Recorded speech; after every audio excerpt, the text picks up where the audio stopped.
Olá pessoal, hoje é quinta-feira, 17 de novembro de 2011. Estamos começando então mais um Tecno Hour, o Tecno Hour de número 9. Bom, essa semana o programa está bem misturado. A gente tem informação sobre a Google, sobre a Microsoft, sobre vários lançamentos aí que apareceram também da Apple, mudanças de cadeiras acontecendo. Antes de começar, eu queria também agradecer o pessoal do Happy Hour Tech que participou com a gente aqui na semana passada. A gente teve alguns problemas de áudio durante a gravação, mas eu já tomei algumas providências para tentar melhorar isso daí para os próximos podcasts. Bom, na realidade hoje a gente não vai ter então a apresentação de entrevistados, mas a gente já está com um planejamento já para a semana que vem, dando tudo certo, a gente deve ter mais uma entrevista aqui na semana que vem. Mas para hoje então a gente vai voltar um pouco com a sessão de demonstrações, porque eu sempre gosto de mesclar um pouco o assunto, justamente trazer convidados e também mostrar para vocês algumas dicas e tudo mais sobre as plataformas que a gente trabalha aqui. Bom, antes de entrar nas notícias propriamente dito, eu queria só justamente agradecer para vocês, né? Porque quem segue o Twitter já ficou sabendo no início da semana passada, a Apple ela resolveu promover o Tecno Hour. Então, trazer aqui para vocês darem uma olhadinha no iTunes. O que foi legal dessa semana, que foi uma surpresa ótima para a gente, foi justamente o fato de que o Tecno Hour ele virou meio que o destaque da página principal do iTunes aqui, que vocês podem dar uma olhada. Vocês podem ver que na App Store brasileira, né, o programa ele acaba sendo o primeiro dos podcasts aqui. Logo, isso que foi bem legal. Esses de cara, você já vê lá o nosso Tecno Hour. Então, aproveitando então que eu estou mostrando a nossa posição, eu queria também pedir para vocês não esquecerem de deixar lá as avaliações, né? A gente já conseguiu 14 avaliações da última vez que eu pedi, eu resolvi dar uma parada, né? Porque o pessoal reclamou que eu estava fazendo propaganda demais e falando notícia de menos. Mas, se possível, se vocês puderem entrar lá no site, vocês podem entrar no nosso site, no tecnohour.com.br, onde você vai ter um link para chegar até a página do iTunes, ou vocês podem procurar por Tecno Hour no próprio iTunes. E de lá, se vocês puderem, é só fazer o login e deixar lá as suas estrelinhas, lá o comentário e tudo mais. Então já faz um tempinho que eu já vi aqui que a gente está sem adicionar novas avaliações. Então se vocês puderem, eu agradeço muito, porque na realidade como o Alexandre lá do iPhone hoje já falava, né? Ou seja, o podcast é de graça, então a gente apaga em estrelinhas. Então se vocês puderem, eu agradeço muito. E agradeço a todos pela participação, justamente porque agora então a gente teve então mais essa promoção ainda, que digamos assim, a gente deixou a lista dos novos e recomendados e entrou diretamente no destaques aqui da Apple Store. Para a gente poder começar, o que aconteceu de importante essa semana? Algumas notícias que vieram aqui. Uma coisa que foi extremamente interessante e bastante positiva para o site do Google foi justamente o fato deles começarem a disponibilizar informações sobre o mecanismo de busca deles. Como eu já tinha comentado em alguns podcasts atrás, o pessoal do Google ele acabou entrando numa investigação do governo americano, onde o pessoal estava tentando justamente descobrir se existia algum tipo de favorecimento ou não por parte do Google para as aplicações da própria empresa. Ou seja, a utilização do Google Maps, o Google Shopping, Places, se isso daí estava sendo priorizado no mecanismo de busca, se comparado com sites de terceiros, né? Que seriam, por exemplo, para você buscar restaurantes, você pode ir pelo Google Places ou você pode ir pelo Yelp, por exemplo, que é um serviço bastante difundido lá nos Estados Unidos. Você poderia também ter informações de Foursquare. Então, a questão toda que estava sendo levantada era se o fato do Google controlar o algoritmo de busca estaria fazendo com que ele desse preferência para os próprios sites e serviços que ele oferece. E isso poderia caracterizar concorrência desleal. A parte legal de tudo isso daí foi o seguinte, uma vez que começou essa investigação e tudo mais, a impressão que está dando aqui é que o Google começou a mudar um pouco a postura.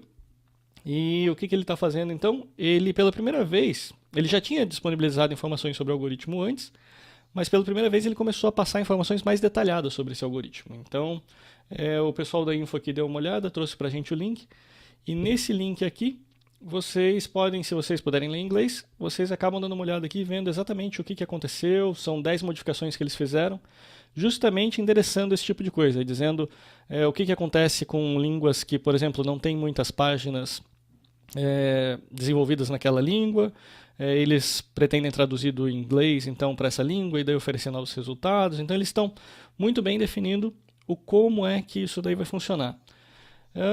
Não é um grande conjunto de detalhes, ou seja, o pessoal dos SEO da vida pode dormir sossegado ainda, porque eles ainda vão ser necessários. Porque o grande perigo que aparece quando esse tipo de ferramenta é disponibilizada é justamente o fato de que se você der muita informação sobre o algoritmo, acaba ficando fácil para as pessoas burlarem o mesmo. Né? Ou seja, eu poderia, vamos supor que o Google dissesse, não, eu faço a indexação toda através dos headers das páginas HTML. Não é o caso, tá? Mas supondo que ele fizesse isso, alguém poderia simplesmente pegar e colocar um monte de palavra-chave nos headers e com isso conseguir ficar melhor colocado nos rankings. Então é uma eterna briga que está tendo ali entre o pessoal de otimização de sites, né, que quer sempre fazer o site dos clientes ficar sempre no topo da lista, e o Google, que na realidade tem que tentar meio que filtrar isso justamente para mostrar o que é mais relevante para quem está fazendo a busca. Então esse aí é uma briga eterna que vai acontecer por aí, mas que agora parece que o Google está realmente dando mais valor aí a dar uma postura mais aberta nessa situação toda. Então, a princípio é bom para todo mundo. Então, vamos ver aí como é que vai continuar nos próximas semanas, próximos meses, se ele vai continuar disponibilizando esse tipo de informação.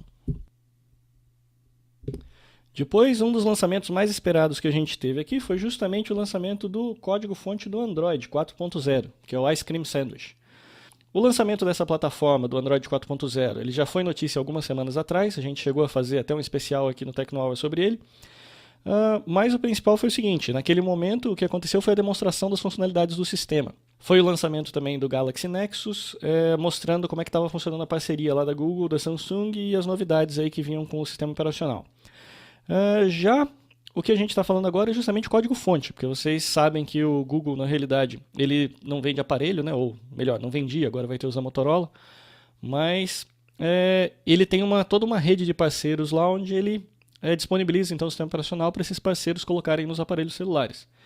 E isso é o que está acontecendo a partir de agora, ou seja, a partir de hoje, né, o lançamento aqui, dia 16 de novembro, na realidade foi ontem, que foi disponibilizado então no site deles o código-fonte do Android. Então é a partir de agora que o pessoal que tem aparelhos antigos da Motorola pode começar a cobrar os fabricantes e tudo mais para que eles consigam então fazer o port, né? Ou seja, trazer o Android 4.0 para funcionar nos aparelhos deles.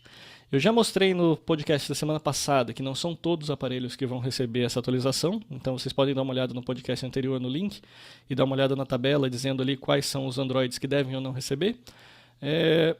E agora ficar antenado aí para saber se o Android vai chegar, se o Android 4.0 vai chegar no seu aparelho ou não. Então essa é uma notícia que eu fiquei meio na dúvida se eu colocava ou não no podcast, mas que ela está meio estranha, porque ela está dizendo que o lançamento aqui da plataforma do Microsoft Office 365 foi feito agora oficialmente aqui para o Brasil. Ela é uma notícia relativamente recente, mas eu achei meio estranho porque eu já tinha falado disso há pelo menos uns 5 ou 6 podcasts atrás. Eu não sei se houve alguma mudança no cronograma, se essa é uma versão que está em português ou o que quer que seja. Não sei o que exatamente eles estão chamando de lançamento, mas se vocês têm interesse de conhecer essa plataforma da Microsoft, vale a pena vocês darem uma olhadinha então no site. Se vocês quiserem ter mais informações detalhadas sobre ele, vocês podem procurar um dos nossos podcasts anteriores, onde eu acabei fazendo uma demonstração, inclusive, de como é que ele funcionava, abrir documentos do Word, do Excel, do PowerPoint, tudo isso daí via browser. Então, vocês podem dar uma olhadinha lá que tem uma demonstração bem legal de como é que isso daí funciona. A notícia está dizendo que o serviço vai custar a partir de $6 por usuário por mês para pequenas empresas e as grandes empresas vão poder usar o serviço por preços que variam de $2 até $27 por usuário por mês. E aqui é mais um daqueles momentos do eu te disse, né? Ou seja, eu não estava esperando que ia acontecer tão rápido, mas acabou acontecendo, que a Adobe finalmente matou o Flash. Então, como eu já tinha falado para vocês também em alguns podcasts anteriores, então estou falando, esse daqui está parecendo quase um podcast de eu disse, eu te disse, eu te disse.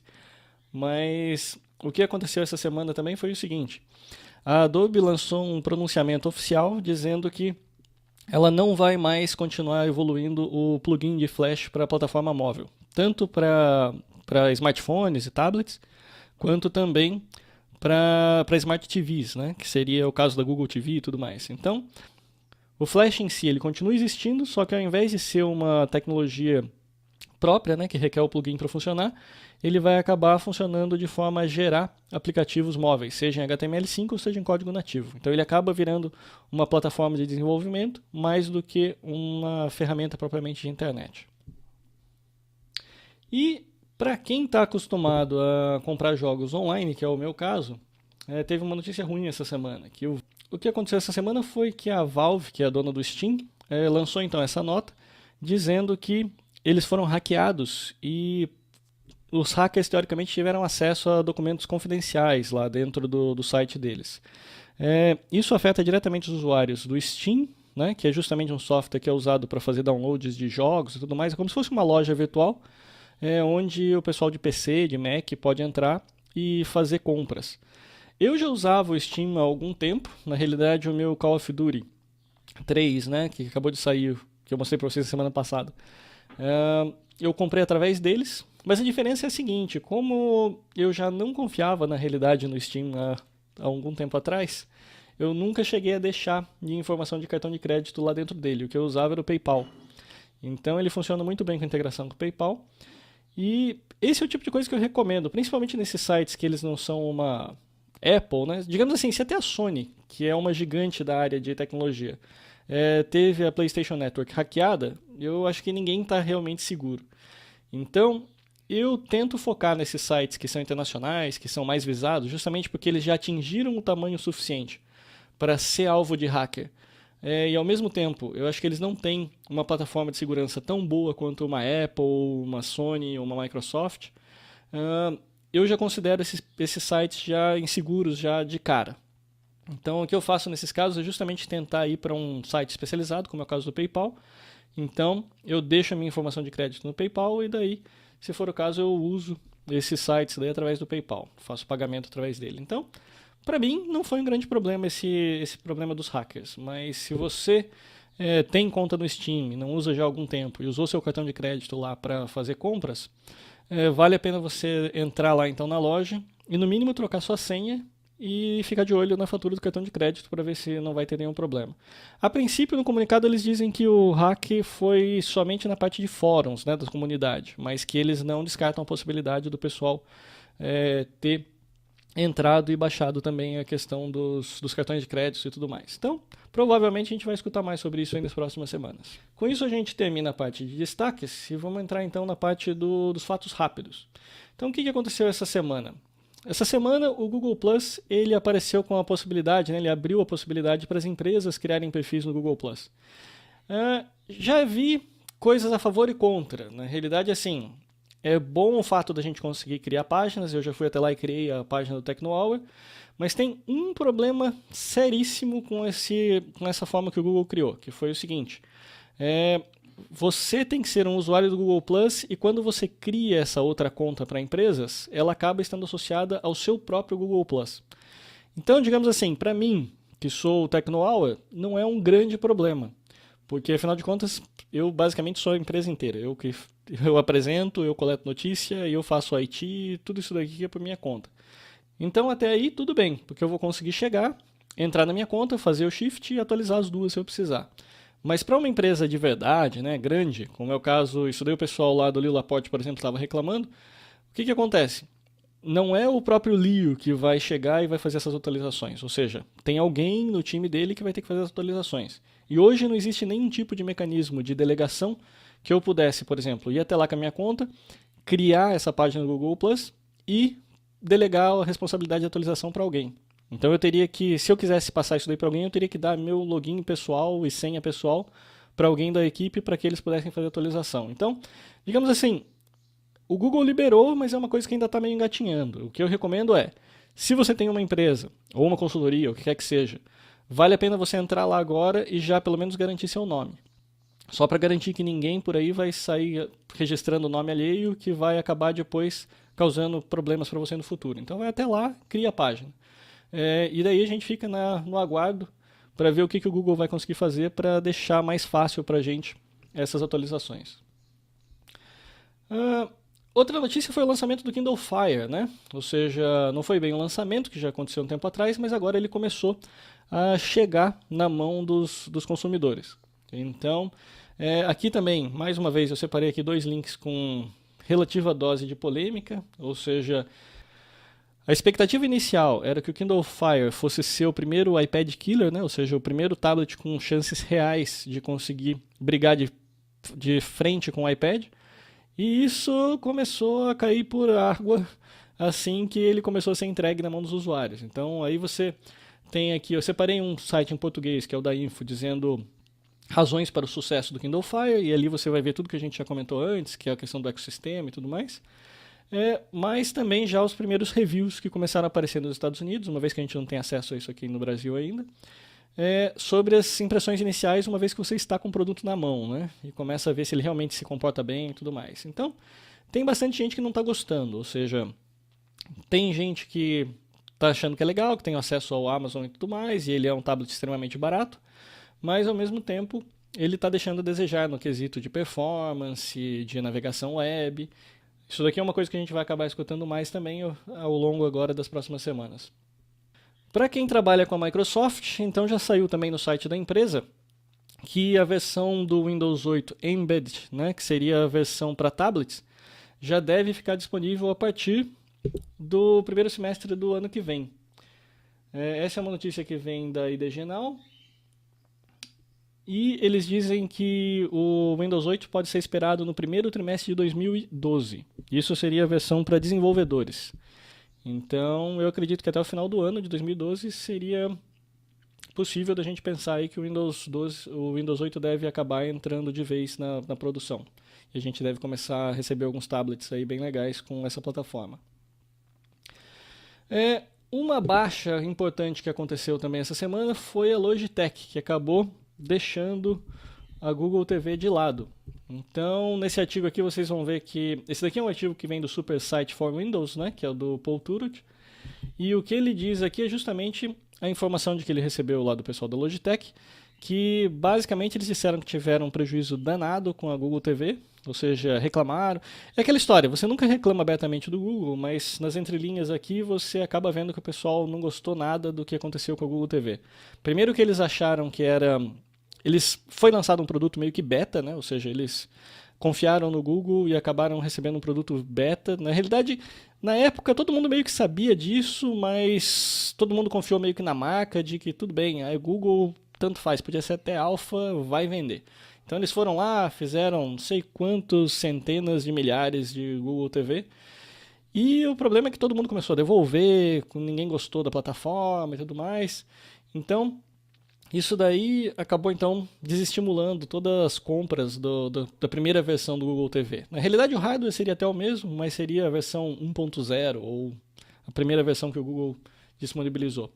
E isso acabou daí fazendo com que culminasse agora nessa semana, onde o pessoal da Logitech disse que não vai ter jeito. Eles desistiram da plataforma de Google TV. Uma ferramentazinha interessante, que é o iAd Producer. Essa ferramenta ela é desenvolvida pela Apple, focada especificamente no desenvolvimento de iAds, que aqui no Brasil ainda não é muito popular, justamente porque a gente não tem plataforma de iAds aqui no Brasil ainda, mas como a gente está falando com a comunidade de desenvolvedores, né, nada impede que a gente comece a fazer e desenvolver software para fora. Então, isso daqui é um pouco diferente, tá? O que acontece? Eu não estou falando da ferramenta de desenvolvimento de software da Apple. Eu estou dizendo que o software de Objective-C, o Xcode e tudo mais, isso é para desenvolver aplicações e essas aplicações podem exibir anúncios de iAd.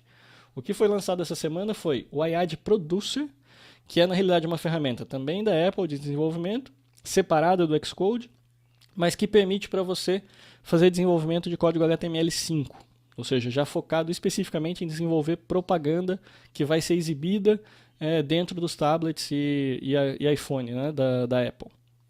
Outra notícia que veio da Apple também foi a questão da mesa de diretores. Com a saída do Steve Jobs, né, com a morte do Steve Jobs, acabou ficando então em aberto uma posição na mesa de diretores da Apple. E agora o que aconteceu aqui foi que eles nomearam então duas pessoas para ser novos chairman, né, ou seja, para fazer parte dessa mesa diretora da Apple. Um veio da Disney e o outro veio da Pixar. Então, digamos assim, foi até uma forma da Apple reconhecer o lado criativo, né, que sempre influenciou muito uma e outra, né? Ou seja, eles estão querendo montar uma mini estrutura ali que mantenha a inovação da Apple. Essa é uma notícia que eu gostaria muito de colocar em destaque, mas que, como ainda não está disponível aqui no Brasil, eu não vou deixar em destaque. Então, digamos assim, não tá no nosso, ainda não está funcionando no meu iPad, então vai ficar como fato rápido. Que é o fato do Netflix trazer um novo portal, né, para os tablets Android. Então, para quem está usando o Android e já recebeu essa atualização um tempinho atrás, já consegue, né, o Android já está funcionando com o Netflix aqui no Brasil, já vai ver esse novo portal que teoricamente todo mundo está falando maravilhas desse portal. Então, se você tem algum comentário com isso, pode depois enviar um e-mail ou um Twitter para a gente. E para quem, como eu, está esperando ansiosamente para essa plataforma entrar no iOS, parece que, pelo menos a notificação que saiu do Netflix lá nos Estados Unidos, diz que vai sair uma nova versão para iOS até o final desse mês. Então, como a gente já está mais à metade do mês, eu estou esperando que entre semana que vem e a próxima a gente deve receber essa atualização do iOS, que deve então trazer o Netflix para a plataforma da Apple. Espero, né? Aqui no Brasil. E o último fato rápido que a gente tem é o lançamento oficial do iTunes Match. Então, esse também seria um destaque se ele estivesse disponível no Brasil, mas ele só está disponível então nos Estados Unidos. E mesmo as contas hackeadas que a gente tem com gift card não conseguem, pelo menos por enquanto, ainda fazer a compra do iTunes Match. O iTunes Match ele é uma ferramenta da Apple para você poder sincronizar todas as suas músicas com todos os seus serviços de iPad, iPhone e tudo mais. E, na realidade, a parte polêmica, meio controvérsia dele, é justamente o fato de que essas músicas podem ou não ser oficiais. Ou seja, se você simplesmente emprestar um CD ou um DVD de um amigo e quiser puxar aquelas músicas para o iTunes Match, ele vai acabar meio que legalizando, entre aspas, para você essas músicas. Então você poderia simplesmente fazer o sincronismo e ele automaticamente te daria uma versão oficial da música. E o valor dele vai ser de cerca de $29 por ano, e com isso você vai poder colocar quantas músicas você quiser ali. Então, eu vou continuar dando uma olhada nesse iTunes Match nos próximos dias para ver se muda alguma coisa, porque a princípio é o que eu falei, você obrigatoriamente precisa ter um cartão de crédito dos Estados Unidos para conseguir comprar essa assinatura, né, do iTunes Match. Então isso a gente vai ter que daí acompanhar para ver se muda alguma coisa nos próximos dias ou não. Bom, então a gente vai passar agora para a parte de demonstrações, que faz um tempinho que eu não faço, né, uma vez que a gente teve algumas demonstrações e participações especiais aí nos últimos programas, a gente acabou fazendo uma sequenciazinha meio temática de podcast. Mas agora a gente pode continuar então na parte de demonstrações de aplicações e tudo mais que a gente está acostumado a ver. Então vamos lá, aqui são algumas dicas de iOS 5. A primeira que eu separei para vocês foi o histórico das tabs do Safari. Então,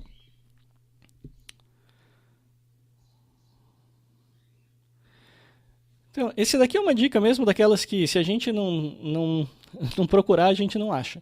Que é o seguinte, uma das coisas que apareceu no Safari nessas últimas versões foi justamente a possibilidade de você ter várias páginas abertas ao mesmo tempo, né? Então você consegue vir aqui e passar de uma tab para outra, né? Então com isso você vai mudando de páginas. Agora o que acontece quando você pega e acaba se fechando alguma dessas tabs sem querer? Então o que essa dica de hoje aqui mostra pra gente é o seguinte, tem um botãozinho de mais na extrema direita das tabs, né, que seria onde você adiciona uma tab nova. Então se você clicar uma vez, ela vai aparecer uma tabzinha nova para você poder puxar.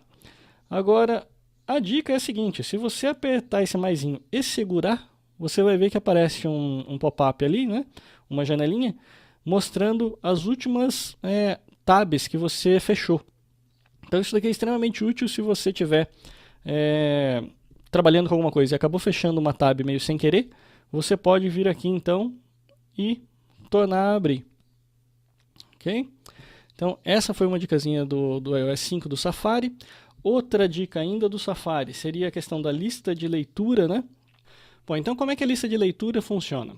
A ideia aqui é a seguinte, ela faz meio que um track para você de tudo que você quer ler mais tarde. Então se você estiver, por exemplo, navegando na internet, no site de notícias, e a partir dali você resolve que você gostou daquela notícia, mas não quer ler agora, vai querer ler depois, você pode então vir na parte de exportar, né, que é o íconezinho aqui de exportar do lado da tela, e colocar adicionar a lista de leitura.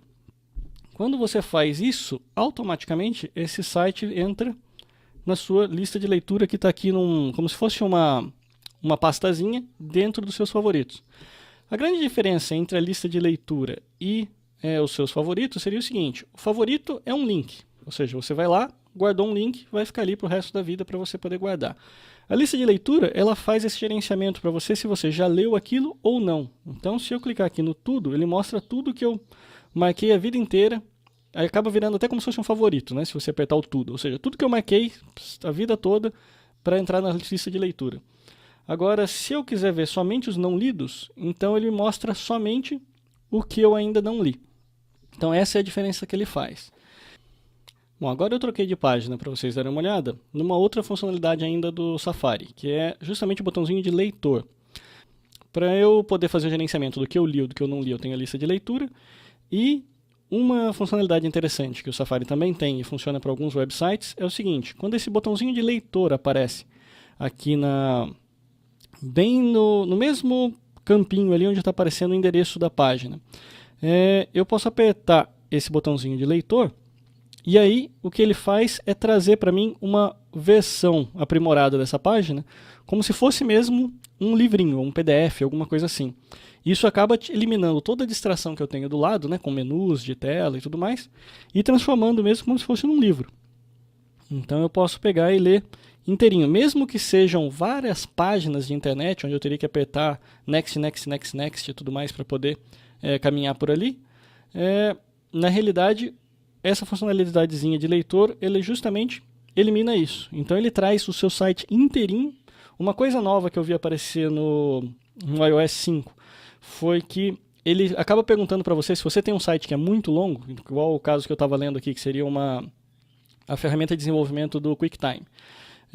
Se esse site for muito longo, ele vai inclusive perguntar para você se você permite que ele use mais espaço em disco. Ou seja, ele vai tentar mesmo trazer o seu site inteirinho para puxar ali e guardar para você ali, para você poder ver como se fosse um único artigo. Então, mesmo que sejam várias páginas de internet, ele lê todas essas páginas na sequência e acaba trazendo tudo no formato de um único artigo. Eu vi que isso daqui funciona para alguns sites e alguns outros não, mas para os que funciona muito bem. Então eu recomendo que vocês deem uma olhadinha. A única coisa que vocês precisam fazer é justamente entrar ali na barra de endereços e apertar o botãozinho leitor. Com isso ele já puxa todo o conteúdo e transforma então nesse meio e-book, né, nesse formato meio de e-book que ele traz para vocês.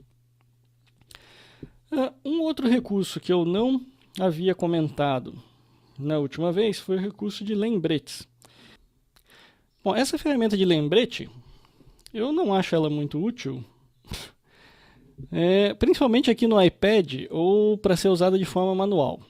Então eu vou dizer mesmo só para constar, para vocês saberem que ela existe. Na realidade, o que ela faz? O próprio nome já disse, ele é um lembrete. Então eu crio aqui uma listinha, nessa listinha eu posso vir e dizer para ele me lembrar desse lembrete em um determinado dia, um determinado horário e tudo mais. Então, quando acontecer isso, ele vai me dar uma notificação ali.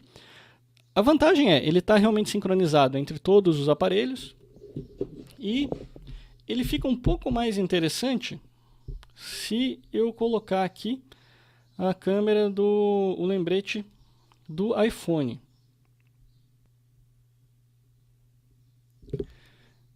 Então, eu vou trazer aqui para vocês na tela, para vocês darem uma olhada no meu iPhone. O que acontece?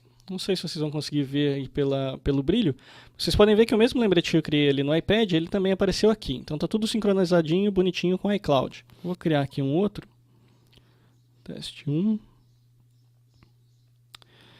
Ele me abre a possibilidade, quando eu vou no mostrar mais, o lembrar-me, que aqui ele mostra para vocês que ele tem a possibilidade de lembrar baseado em uma localização. Então, se eu apertar aqui para fazer por localização, ele vai então me permitir setar uma localização aqui, dizendo que eu quero fazer a localização atual ou para onde que eu quero que ele me lembre. Então, isso é o tipo da coisa que o pessoal está dizendo assim: bom, eu quero que você me lembre quando eu chegar no supermercado, por exemplo. Eu venho aqui e coloco a localização do supermercado. E aí me aparece uma lista de compras, por exemplo. Então, isso é uma coisa que fica um pouco mais útil até do que no iPad, porque no iPad você não tem o recurso do GPS para você poder fazer esse tipo de anotação, né? Mas, mesmo assim, é o que eu falei para vocês, eu dificilmente uso essa funcionalidade, eu não acho ela interessante. Ela passa a ser interessante, sim, quando você coloca um recurso do tipo Siri para funcionar. Porque daí o que vai acontecer? Uma coisa é eu ter que pegar o meu aparelho, fazer uma lista de compras ali, e daí dizer, olha, a hora que chegar na posição do GPS tal, você pega e me avisa que eu preciso comprar tal coisa. Outra coisa é eu chegar, abrir o meu Siri e falar, Siri, lembre-me que quando eu chegar no supermercado, eu preciso comprar leite. E aí, acabou. Então, esse é o tipo de recurso que eu acho que ele foi adicionado no sistema operacional para ser usado e ativado por voz. Porque é uma forma de você fazer lembretes rápidos para você mesmo, pedindo para o aparelho fazer isso. Agora, fazer manualmente eu acho meio inútil, para falar a verdade. Mas, de qualquer forma, existe a funcionalidade. Vocês podem dar uma olhadinha aí no aparelho de vocês. Uma outra coisa que tinha ficado ainda sem demonstração foi o seguinte. Eu cheguei a mostrar a câmera para vocês a última vez, mas eu não tinha mostrado a parte de edição dela, eu acabei esquecendo. Eu cheguei a mostrar os grids, né? Ou seja, eu tenho as opções novas aqui, que me permite colocar grade, o HDR e tudo mais. Mas eu acabei esquecendo de mostrar para vocês que existe a possibilidade de eu fazer edição, né? Então eu posso tirar uma foto aqui e aí entrar na foto aqui na aplicação e ele tem vários recursos aqui para você poder fazer edição dessa foto aqui. Então eu posso vir aqui na opção de editar e uma vez que eu entrei na parte de editar, eu posso fazer algumas edições básicas, né? Então pelo menos já resolve boa parte do que a maior parte das pessoas precisa. Se eu precisar fazer essa foto girar, eu consigo. Eu também posso usar um algoritmo automático, que é o mesmo que eles usam no iPhoto, para melhorar a imagem. Então ele faz todo um tratamento de iluminação, cores e tudo mais, que você realmente percebe que ele melhora. E se eu estivesse tirando a foto de alguém que tivesse saído com o olho vermelho, né, por causa do flash, eu também poderia usar o recurso de descobrir aqui onde que está o olho vermelho e pedir para ele ajustar. Como eu não tenho nenhum olho vermelho aqui, ele está dizendo que ele não conseguiu encontrar nenhum olho vermelho, mas a princípio é uma função que está aí para vocês usarem. E o recortar, né, que seria o crop. Então um que eles deixaram bem legalzinho também, que se eu quiser então focar alguma coisa e mexer na, digamos assim, na composição da foto, eu consigo somente usando o dedo. E daí escolher aqui e fazer, restringir. Eu posso mudar aqui a proporção da foto que eu quero e depois pedir recortar. E aí, foto aqui para vocês do jeito que você editou. Então, essa seria aí a funcionalidade que você tem a mais no iOS 5 para a edição da câmera. Aqui ficaram então as dicas dessa semana. Depois eu vou separar mais algumas para vocês mais para diante. E eu queria mostrar para vocês então, para a gente poder encerrar o Tecno Hour, eu queria demonstrar para vocês alguns recursos que a gente teve aqui de aplicações novas que saíram na App Store recentemente, que eu achei bem interessante aqui para a gente. Uma delas, eu achei que isso daqui provavelmente vai acabar abrindo um novo mercado para o pessoal de audiovisual. É a aplicação do Condition One. O que essa aplicação aqui faz? Por enquanto ela é meio que uma aplicação de demonstração, tá? Mas pelo formato da aplicação eu estou achando que vai ser um formato de compra de conteúdo que eles vão acabar fazendo. Como é que isso daqui funciona? É simples. A pessoa pega e usa uma câmera especial com uma lente de 180 graus para fazer gravação de algum evento. Então, no caso aqui, eles usaram meio um repórter jornalístico, que provavelmente é o idealizador dessa aplicação, onde ele fez algumas filmagens nesse tipo. Então, são cenas reais e tudo mais. Mas a diferença qual é? Bom, como ele usa então uma gravação de 180 graus, ele acaba gravando toda uma visão panorâmica para vocês e que vocês podem usar o iPad para direcionar a câmera dele, como se fosse uma câmera tradicional. Então o que vai acontecer? Por enquanto você tem só o idealizador que tem ali funcionando, que é esse nosso amigo aqui que está aparecendo na aplicação. Ele mostra lá vários episódios. Começa uma versão gratuita da aplicação, e eu acabei baixando somente um episódio. Você vai poder escolher aqui quantos você quiser, então você pode ter aqui trailers e tudo mais. Ele está limitando, se eu não me engano agora, para você fazer o download de apenas um simultaneamente. Então você não vai conseguir baixar todos de uma vez. Mas eu baixei aqui, por exemplo, um que ele fez na guerra na Líbia. Então, como é que funciona aqui? Primeiro eu tenho aqui vários capítulos, né? eu tenho a opção de tanto fazer o download daquele capítulo, quanto de assistir aquele capítulo. Então, o que eu já fiz o download aqui são realmente arquivos bem pesados, tá? Se vocês quiserem fazer o download, é melhor que vocês estejam dentro de uma rede Wi-Fi, porque são arquivos bem grandes. No caso aqui, por exemplo, esse que eu baixei era de 194 MB, ou seja, 200 MB de download. E, por exemplo, o outro aqui tem 1 GB, então é bastante coisa. Então, uma vez que você fez o download, basta usar o Watch. Após pressionar o Watch, ele te dá a opção de usar o acelerômetro da câmera ou de usar o seu dedo para navegar pela câmera. Então, primeiro eu vou usar o... Vamos lá, pedir para centralizar. Então, à medida que eu movimento o meu iPad, deixa eu colocar o som para vocês verem também. Give me my freedom or give me my death.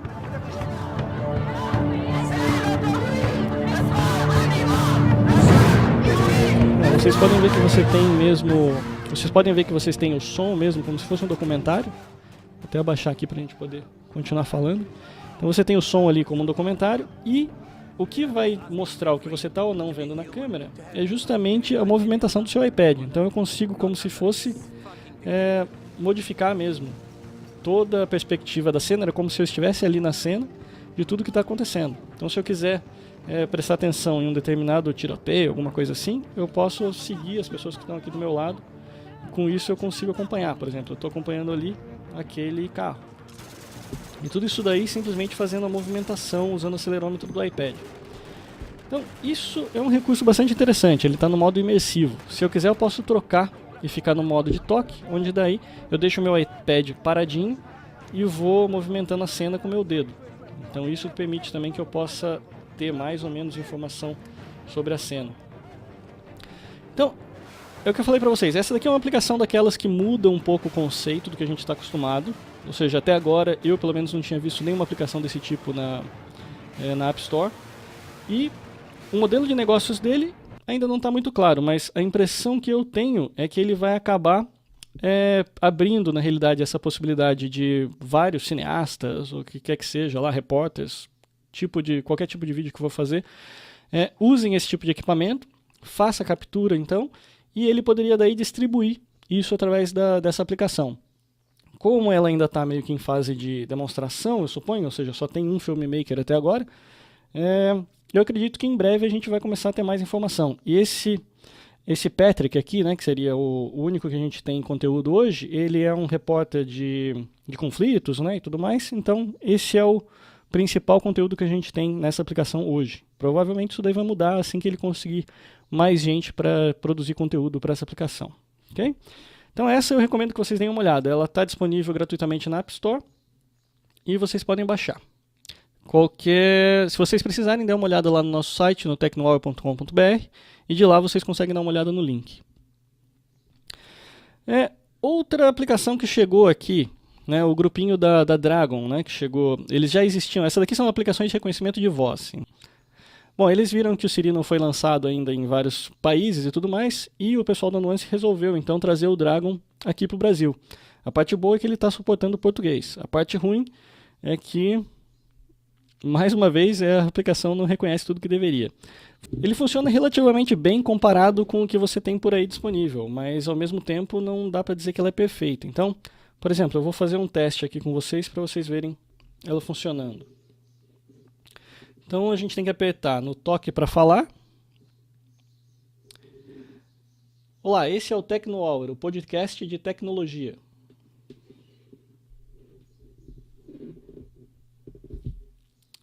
Ele grava e ele aparece para você aqui com o que ele acha que você falou, né? Então, no caso aqui, eu falei, vocês escutaram o que eu falei, ele traduziu como sendo: olá, estou tecnólogo, podcast de tecnologia. Então, vocês podem ver que ainda está bem falho. Então, como essa é uma aplicação que também começa a aparecer na nossa App Store, eu vou até tentar depois fazer, talvez, assim que aparecerem mais aplicações de vozes, fazer meio que um teste ali com várias delas para poder entender e ver se elas realmente conseguem entregar o que prometem, né?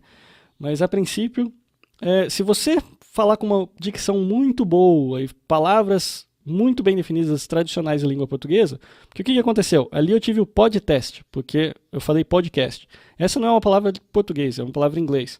Então, ele não está muito bem preparado para aceitar ainda essas variações que a gente costuma fazer, principalmente no vocabulário de tecnologia, né? Mas, assim, é uma aplicação, tradicionalmente deve funcionar aí para, sei lá, 50%, 60% das pessoas, eu suponho.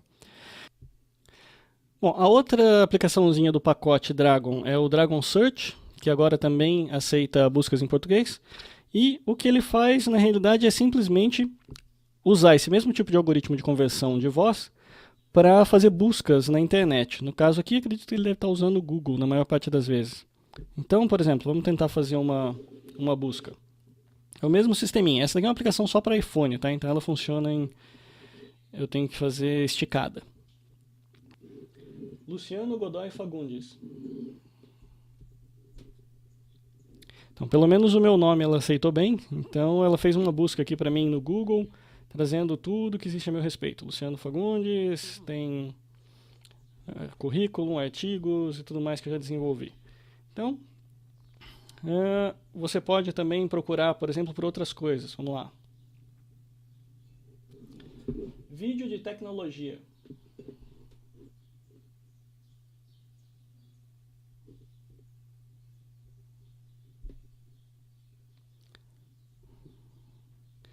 Então o que vai acontecer? Aquelas palavrinhas-chave que você falou é o que ela leva então em consideração para trazer para você informação. Então você pode procurar no Twitter, no YouTube, no UOL, no Google, tudo isso daqui trazendo informação baseado no que você pediu ali por voz. Então, eu não sei até que ponto isso é muito útil, porque teoricamente esse daqui é um produto que foi lançado já bem antes do Siri, só que ele não estava disponível aqui para o Brasil, né? Essa talvez seja a grande diferença agora, mas que o pessoal realmente não usa muito, porque o que seria interessante de ter seriam comandos por voz, que é o caso do Siri. Tipo, cria um lembrete para mim, ou liga para tal pessoa. Isso daí é legal e é bem interessante. Agora, fazer buscas, tudo bem. Se você não quiser digitar, vale a pena, mas não sei até que ponto. Então, de qualquer forma, fica aqui a dica para vocês. É o Dragon Search e o Dragon Dictation, que agora eles foram lançados essa semana. Eles foram lançados essa semana aqui no Brasil e suportam então português brasileiro. Ok, pessoal, então essas foram as demonstrações que eu tinha para falar com vocês essa semana e vou encerrando o podcast então por aqui. Bom, deixo com vocês então uma paródia aqui da Lady Gaga e Beyoncé e espero que tenham gostado do podcast de hoje. Converso com vocês de novo na semana que vem. Um abraço, tchau, tchau.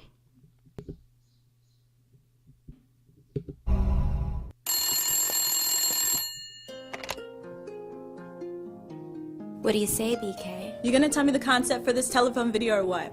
Well, First of all, this romance, and it's not even close to poker face or just dance. So I will distract them by getting half naked and throw everything at them but the kitchen sink, the kitchen sink.